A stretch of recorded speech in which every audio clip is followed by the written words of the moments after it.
सीतापुर नामक के गांव में एक व्यक्ति ने अपनी बेटी की शादी अपने पड़ोस में ही कर दी। बेटी का नाम मयूरी था। मयूरी अपने नाम की तरह नाचती रहती थी। दिन में अपने मायके में और रात में अपने ससुराल में बिताती है। तो वह एक दिन कहती है, अरे वाह, बड़ी अच्छी खुशबू आ रही है। लगता है भाभी और मम्मी कुछ बढ़िया बना रहे हैं। अरे ओ, सुनती हो? अब कहाँ चल दी फिर से? अब अपने मायके जा रही है? तू इतने दिन अपने मायके में क्या करती है? इतने दिन तक तू रह जाती है। कभी अपने ससुराल वालों के बारे में भी तू सोच ले। तुमने अभी खाना भी नहीं बनाया है। ओफो अतुल, अब मैं आऊंगी अपने मायके से तब मैं खाना बना दूंगी ना। अब तुम्हें भी क्या जल्दी है? ज्यादा भूख लगे तो खुद खाना बना लेना। मैं तुम्हारी नौकरानी नहीं हूँ कि शादी के बाद तुम्हारे यहाँ काम करूँ। मैं जा रही हूँ अपने मायके, अपना ख्याल रखना।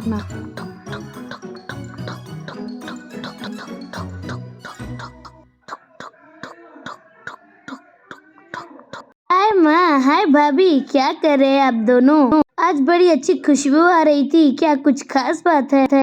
मैडम फिर से आ गई हमारे घर में।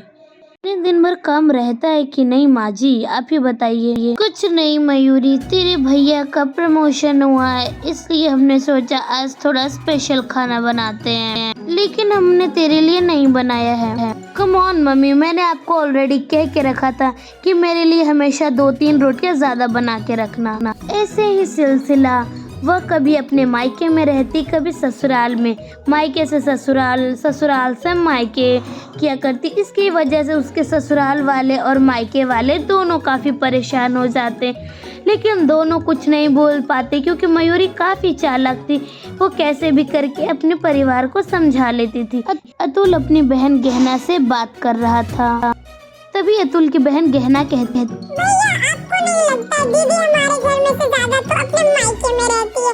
ऐसे कैसे चलेगा? ऐसे आपकी जिंदगी कैसे आगे बढ़ेगी?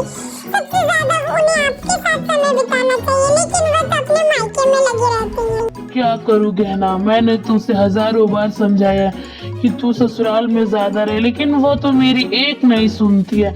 अब मैं क्या करूँ बता? तुझे कोई सुझाव सूझता है तो बता दे मुझे। भैया जैसे हम लोग को इतनी तकलीफ हो रही है, वैसे भाभी के मायके वालों को भी तकलीफ हो रही होगी।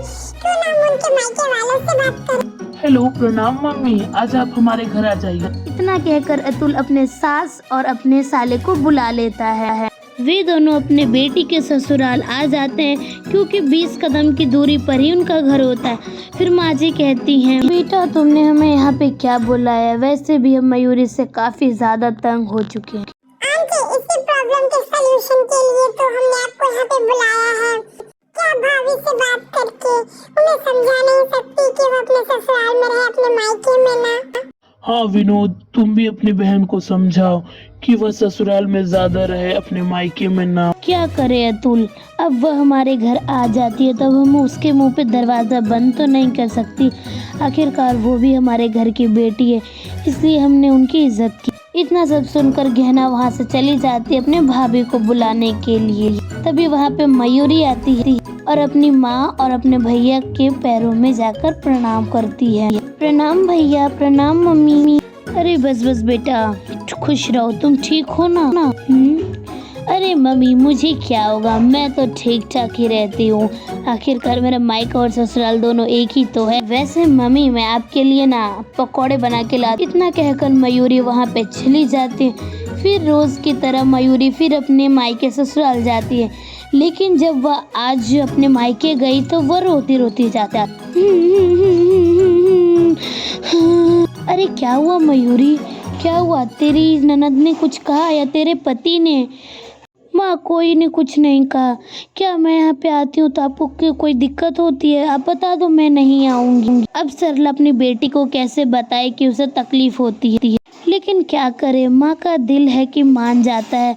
फिर वह अपनी बेटी, अरे बेटा, तेरे जब मर्जी करे तू यहाँ पे आ जाए कर, मुझे कोई दिक्कत नहीं है, ना ही तेरे भैया और भाभी को। ऐसे ही रोज चलता है। लेकिन एक दिन अचानक अतुल की तबीयत खराब हो जाती है और मयूरी पूछती है, अतुल अतुल क्या हुआ, तुम ऐसे सो क्यों रहे हो? क्या तुम्हारी तबीयत ठीक नहीं है? क्या करूं मयूरी, लगता है मुझे बुखार लगने वाला है। शरीर लग तो मेरा तपना स्टार्ट हो चुका है। अब मैं क्या करूं? अतुल मैंने आज खाना बना दिया, तो आज तुम खाना खा के सो जाना और अपनी दवाई भी ले लेना। अतुल की तबीयत खराब होने के बावजूद भी मयूरी अपने मायके चली जाती है। फिर कुछ समय बाद अतुल के पिता मुन्ना लाल और बहन गहना आते हैं। क्या हुआ भैया, आपकी तबीयत मुझे ठीक नहीं लग रही है, और भाभी कहाँ है? क्या करूं गहना, मेरे तो करम ही फूटे हैं जो मैंने इस मयूरी से शादी कर ली।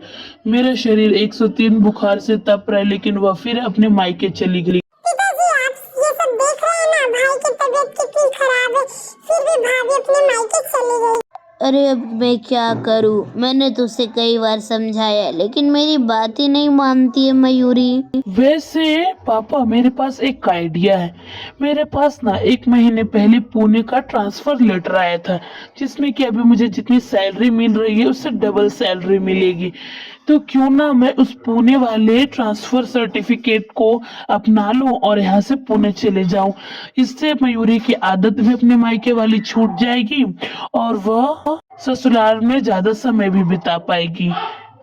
मुझे तो यही सही लग रहा है। आप लोग को ये आइडिया पसंद आया तो बताइए। अरे बेटा, और हम कर भी क्या सकते हैं? तेरा आइडिया तो अच्छा है, अब देखते हैं मयूरी मानती है कि नहीं।